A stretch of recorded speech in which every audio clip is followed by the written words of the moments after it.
नमस्कार दोस्तों, स्वागत है आप सबका हमारे नर्सिंग के एक क्लब के ऑनलाइन सेक्शन में। आज हम home health aid chapter number 4.2 के बारे में पढ़ेंगे, जो है प्रतिरक्षण टीकाकरण। प्रतिरक्षण उसे कहा जाता है जिसमें प्रतिरोधक क्षमता को बढ़ाया जा सके। उसके लिए टीकाकरण किया जाता है ताकि एंटीबॉडी को बनाए रखने या उसकी प्रतिरोधक क्षमता को बढ़ाने के लिए शरीर में टीकाकरण का कार्य किया जाता है। कार्य सूची: पहला है टीकाकरण, जो स्लाइड नंबर 4 पे हम लोग पढ़ेंगे। दूसरा है सावधानियां, जो स्लाइड नंबर 5 पे हम लोग पढ़ेंगे। तीसरा है सार्वभौमिक टीकाकरण कार्यक्रम, जो स्लाइड नंबर 6 पे हम लोग पढ़ेंगे। चौथा है टीकाकरण का समय, जो स्लाइड नंबर 7 से 11 तक हम पढ़ेंगे। पांचवा है अन्य टीकाकरण, जो स्लाइड नंबर 12 और 16 पर हम लोग पढ़ेंगे। टीकाकरण वो चीज होती है जिसकी प्रतिरोधक क्षमता कम हो जाती है, उसके लिए एक टीकाकरण का उपयोग किया जाता है। बच्चों में प्रतिरोधक क्षमता को बढ़ाने के लिए टीकाकरण कार्यक्रम चलाए गए हैं। टीकाकरण इम्यून सिस्टम को उत्सर्जित कार्य करता है। वो शरीर का प्राकृतिक रोग विरोधी प्रणाली है। स्वस्थ इम्यूनो प्रणाली आक्रमणकारी बैक्टीरिया और वायरस को पहचानने में समर्थ होता है तथा इन्हें खत्म करने या हटाने के लिए पदार्थों एंटीबायोटिक को उत्पादित करता है। टीकाकरण बीमारी को फैलने से रोकने के लिए एक रोकथाम प्रणाली तैयार करता है। वायरल बीमारी के रोकथाम के लिए वैक्सीन में प्रयोग किए जाने वाले वायरस को या तो कमजोर कर दिया जाता है या उसे मार दिया जाता है। सिर्फ बैक्टीरिया से संबंधित बीमारी के रोकथाम के लिए पूरे बैक्टीरिया के विरुद्ध एंटीबॉडी को बनाने हेतु उत्सर्जित करने के लिए मरे हुए बैक्टीरिया की कुछ मात्रा का प्रयोग करना संभव है। प्रारंभिक टीकाकरण विधि के अतिरिक्त यह पाया गया है कि टीकाकरण के प्रभाव में समय समय पर इंजेक्शन लगाकर या बूस्टर के द्वारा सुधार लाया जा सकता है। बच्चों में एंटीबायोटिक जो बैक्टीरिया होता है उसको बढ़ाने के लिए, बैक्टीरिया को डिस्ट्रॉय करने के लिए बच्चों में टीकाकरण किया जाता है। अगर उससे भी थोड़ी मात्रा में रह जाता है बैक्टीरिया, तो उसके लिए अपन बूस्टर डोज का प्रयोग करते हैं। सावधानियां: जब आप टीकाकरण कर रहे हो उस समय क्या क्या सावधानियां रखनी होती है, इसके बारे में हम लोग जानेंगे। टीका हमेशा प्रभावी नहीं होता है। जो अपन टीकाकरण करते हैं, जो टीका लगाते हैं, वो प्रभावी नहीं होता है तथा ऐसा कोई भविष्यवाणी का साधन नहीं है कि किसी विशेष के लिए कोई विशेष टीका दिया जाएगा। कोई विशेष टीका नहीं दिया जाता है। ये इसलिए दिया जाता है कि इसकी प्रतिरोधक क्षमता बनाए रखे टीकाकरण के लिए। और प्रभावी बनाने के लिए टीकाकरण कार्यक्रम भाग वाले संपूर्ण समुदाय पर निर्भर करता है। ये एक ही व्यक्ति में नहीं दिया जाता है, पूरे समुदाय, पूरे देश में ये टीकाकरण समुदाय लगाया जाता है, टीकाकरण किया जाता है। अधिक प्रभावी बनाने के लिए टीकाकरण कार्यक्रम में भाग लेने वाले संपूर्ण समुदाय पर निर्भर करते हैं। जितना अधिक लोगों को टीका लगाया जाता है, बीमारी के फैलने का डर उतना ही कम रहता है। यहाँ तक कि जो लोग टीकाकरण के माध्यम से रोकथाम नहीं करते हैं, वो भी तब अत्यधिक सुरक्षित रहते हैं जब उनके दोस्त, पड़ोसी, बच्चे और सहकर्मी टीकाग्रस्त होते हैं। अधिकांश चिकित्सक उत्पादों की भांति ही टीकाकरण में जोखिम के साथ साथ लाभ भी है। जिस किसी व्यक्ति को टीका लगाना हो उसे किसी बारे में लाभ और हानि से सुनिश्चित कर देना चाहिए। इसे संबंधित किसी प्रश्नों का फिजिशियन या अन्य स्वास्थ्य प्रदाताओं से विचार विमर्श करना चाहिए। टीकाकरण कर रहे हो उससे होने वाले लाभ और हानि के बारे में एक होम हेल्थ सहायक द्वारा बता देना चाहिए।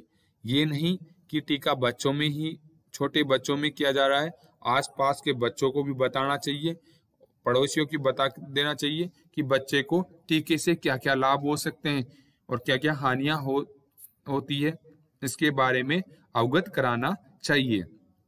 सार्वभौमिक टीकाकरण कार्यक्रम: सरकार द्वारा समय समय पर कई टीका कार्यक्रम चलाए गए हैं। ये टीकाकरण सर्वप्रथम जो चालू किया था 1985 में प्रारंभ किया गया था और ये बढ़कर आज बहुत संपूर्ण देश में इसका बहुत महत्व मिला है। जो है सार्वभौमिक टीकाकरण कार्यक्रम एक टीकाकरण कार्यक्रम है जिसे भारत सरकार द्वारा 1985 में प्रारंभ किया गया था। भारत सरकार द्वारा इसको कब चलाया गया? 1985 में चलाया गया था। और 1992 में यह शिशु बचाओ सुरक्षित मातृ कार्यक्रम का भाग बन गया। और 1992 में इसका नया नाम क्या दिया गया? शिशु बचाओ सुरक्षित मातृ कार्यक्रम इसका नाम दिया गया। और 2005 से वर्तमान में राष्ट्रीय ग्रामीण स्वास्थ्य कार्यक्रम NRHM के अंतर्गत के मुख्य क्षेत्रों में एक है। और इसमें अब नया नाम क्या दे दिया गया है इसका? NRHM, जिसकी फुल फॉर्म होती है राष्ट्रीय ग्रामीण स्वास्थ्य कार्यक्रम। टीकाकरण का समय, क्या क्या समय होता है, किस समय कौन सा इंजेक्शन लगता है, इसे बचाव कैसे किया जा सकता है, इसका कौन से मार्ग से लगाते हैं, कितनी खुराक दी जाती है, समय समय पे कैसे इसका टीकाकरण किया जाता है, इसके बारे में हम लोग पढ़ेंगे।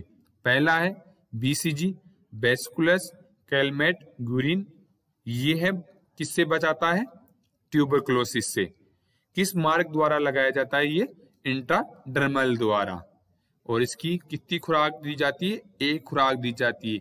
एक तो जन्म के समय, अगर जन्म के समय नहीं लगी हो तो 1 साल तक उसको अपन लगा सकते हैं BCG इंजेक्शन को।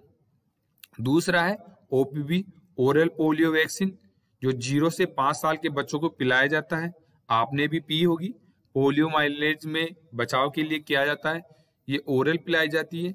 ये खुराक 5 डोज इसकी पिलाई जाती है, 2 बूंद जिंदगी की, जिसे कहते हैं आप लोग। ये एक तो जन्म के समय पिलाई जाती है, एक 6 सप्ताह पर पिलाई जाती है, एक 10 सप्ताह पर पिलाई जाती है और एक 14 सप्ताह पर तक पिलाई जाती है।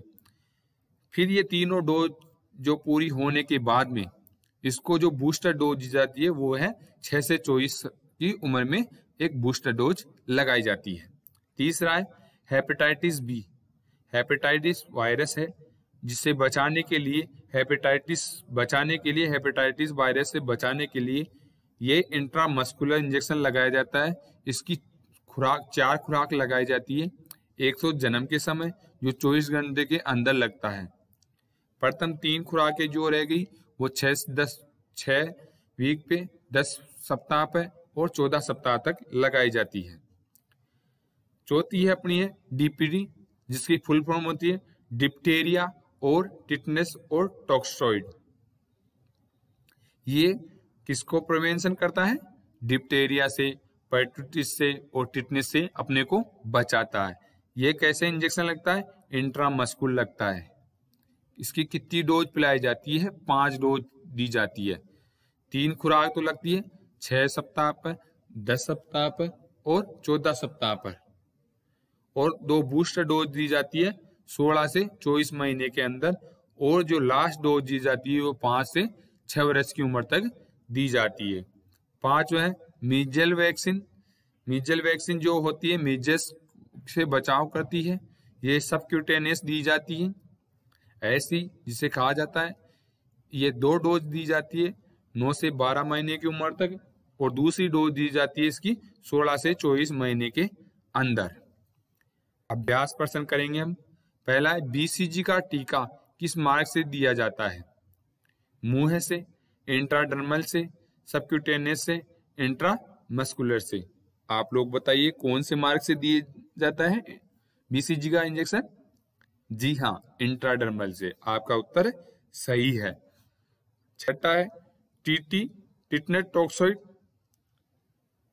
इसका प्रिवेंशन बचाया जा सकता है, टिटनेस से बचाया जा सकता है। इसका इंट्रामस्कुलर लगाया जाता है। इसकी 2 डोज लगाई जाती है ताकि आपके TT फैले नहीं, टिटनेस फैले नहीं। 10 वर्ष और 16 वर्ष की उम्र में लगाया जाता है। ये 2 डोज महिलाओं में भी लगाई जाती है, गर्भवती महिलाओं को दी जाती है, जो कि बच्चे को बचाने के लिए, प्रिवेंशन के लिए किया जाता है। 7 JE वैक्सीनेशन।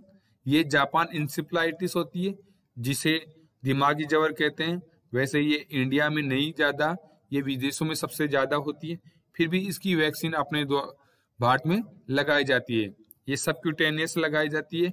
इसकी 2 डोज लगाई जाती है, एक 9 से 12 महीने की उम्र में और दूसरा खुराक लगाई जाती है 16 से 24 महीने में।